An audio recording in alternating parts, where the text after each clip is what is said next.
Hello, my name is Charles Brown and I'm studying simulation. And I'm here to talk about today the first time that I ever used a cell phone. Back in the day, when I was a kid, I was born in 1977.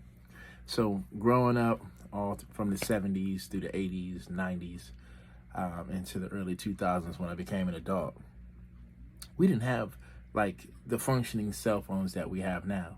If you wanted to reach out to somebody, you'd either have to use a home phone or they had pay phones everywhere. The pay phones would cost you about, at first they were 10 cents and then they went to 25 cents.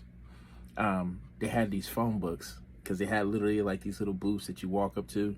Some places had phone booths. Some places had like these little,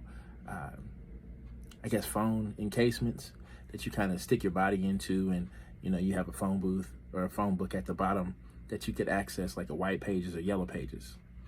And you would just look up whoever you wanted to call or whatever the case may be, call from that phone, and that's how you would do it. If you weren't at home, nobody could find you. Nobody. They would have to wait until you reached out to them. Or sometimes people would actually call phones from the payphone and have them call back that same payphone.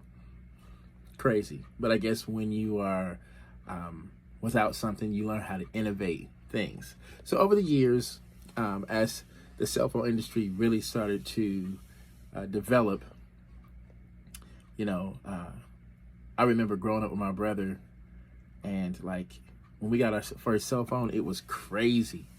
Very limited. You would have to call people after 7 o'clock because daytime minutes were extremely expensive. So you would tell everybody to call you after 7.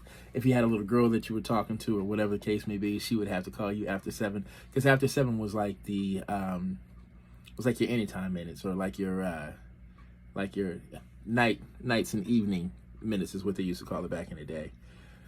And then with the evolution of the cell phone, them starting to make the network a little bit easier, or cell phones a little bit easier to use.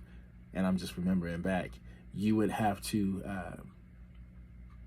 go in, you would have an allotment of minutes, 400, 600, 800 minutes that you would have, and you would have to watch how you would have to use them through the month. So you just weren't out there making frivolous phone calls and staying on your cell phone throughout the evening or whatever the case may be. It was like almost for emergency use only.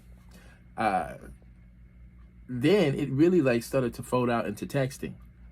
The texting would really be the way that a lot of people would communicate rather than using up their minutes. But it was like the T9 texting, like where you have to push a button 2 and 3 times in order to get like the number or a letter that you were wishing to utilize in forming a word. And then it went to like your sidekicks and things of that nature. I mean, the evolution was pretty slow, but yet it was kind of fast as well. And now to where we are. I remember I was working for AT&T back in 2006, 2007, and it amazes me that we went from like a BlackBerry to the phones that we use now. Flat screen, high resolution, big time camera that you can utilize for everything. I mean, texting, for calling is unlimited. Everything is just so advanced now. You can do everything with your cell phone. Things with business. You can, look up emails and all that type of stuff. We had none of these capabilities when I was coming up. So, I just kind of wanted to talk about it. Like, cell phones in the last 20 years, the advancement is crazy, So, at the end of the day, that's my spiel. Thank you.